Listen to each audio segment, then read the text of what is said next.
Well, I first got involved in the council when I was approached by Ken Buckley, who was one of the founders.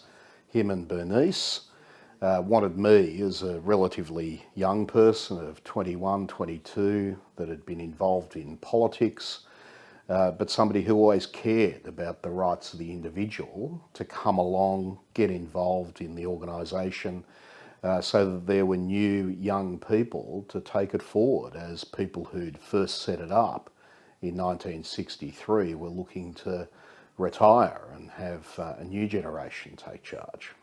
I wanted to run the organisation. I was full of ideas, particularly about issues to do with privacy, the dignity of the individual.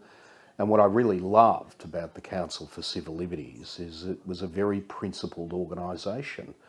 One of the things is that you have to go in and fight for every human being's rights. That's the way human rights work, and civil liberties. If one person loses them, everybody loses them. And unfortunately, that means often I and other people running the organisation have been in the position where we've had to go out and fight the argument over the principle, even though the person who might be subject of a criminal finding is absolutely abhorrent. The principle's too important, and if one person loses their rights, we all lose our rights. That's why we're often in that position.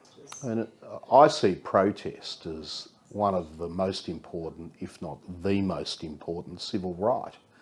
And the reason for that is it's very difficult to do anything about breaches of other civil liberties or rights if you can't protest. And the whole point of a protest is to get out on the streets, make lots of noise, draw attention to your cause so that other people look at you and wonder, what's that all about? Why are people doing that? And then that way you can get people aware of the issue, and you can also encourage them to join in that protest movement. You know, when I first joined the Council for Civil Liberties, protest laws were in place through the Rand government's reforms, where as long as you notified the police, the organiser of the protest told them where it was going to happen, when, how many people were expected to attend. It was then up to the police to ensure that they could maintain public safety and block traffic or whatever else they thought was necessary. If for some reason they didn't want the protest to go ahead, the burden was on the police to seek an order from the Supreme Court preventing it from occurring. And if you followed that process under the Summary Offences Act of notifying, you then had protection, not from criminal acts like criminal damage or assault, but you just had protection from being charged with a number of protest offences like obstructing traffic or holding an illegal or unlawful procession and so on.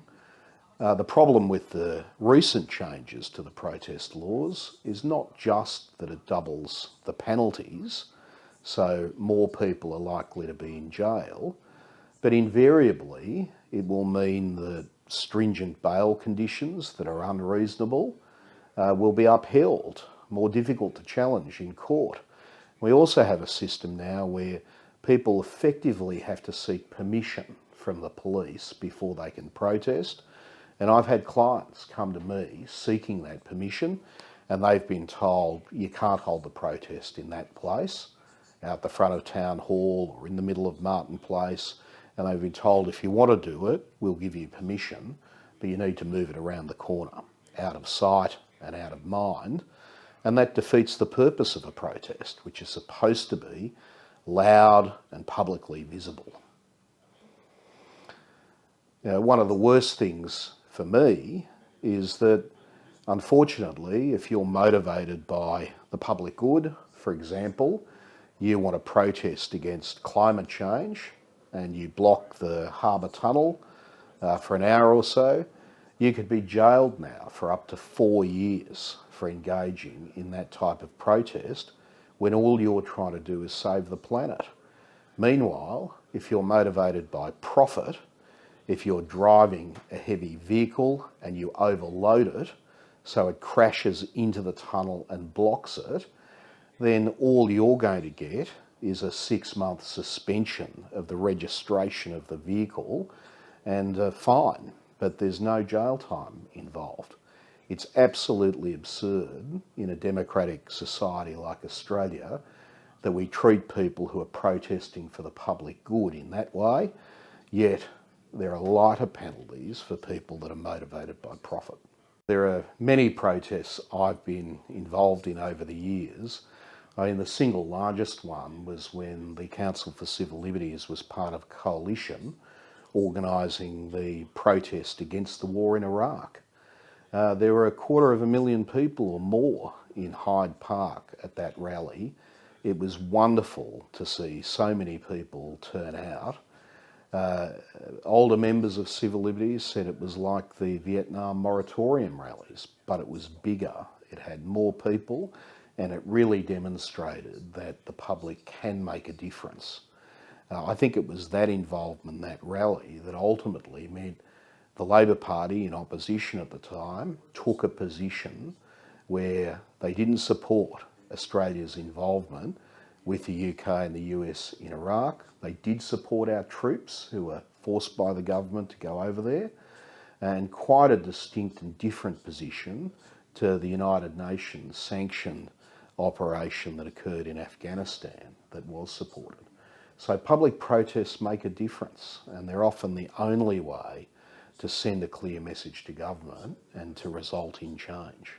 Look, the wonderful thing about the council is it's been around since 1963, and it's great that it has been around long term, because many of the issues that it's been involved in, things that are central to its work, like a Human Rights Act for New South Wales, are things that take decades. You have to slowly ratchet up the work in convincing government and members of the community that these things are worthwhile, and you need an organisation that is going to be there for the long term, that will persistently and consistently have the argument and convince the public about the worthiness of these ideals. That's what the Council for Civil Liberties does. And there are so many issues that are going to be very important in the future. I think one of the biggest is going to be personal privacy and ensuring that people, the subject of identity theft and fraud, have their rights maintained. Another issue I think that the Council should and could be involved in is dealing with artificial intelligence and ensuring that we have moral and ethical guidelines around its use, not just in relation to criminal punishment and sanction, but also the way in which artificial intelligence potentially can displace people's work or reduce their intellectual property rights and many other matters. People in the council can do the work now by building a framework, having a public discussion that can then set the boundaries that governments and other people can use when they come to legislate about these things in the future. One of the wonderful things about the Council for Civil Liberties is they've always placed great faith and responsibility in young people. And it's an organisation that will give young people the opportunity to contribute by making submissions to government, by advocating on behalf of the council, representing it in relation to other government and non-government organisations. They had me as a member of the executive at an age of 25 or 26, and then I went on to become president. And it's really important and very different to have an organisation that treats the concerns and interests of young people seriously, but does more than that by putting them in leadership roles so they can use the energy that they have to drive these issues into the future.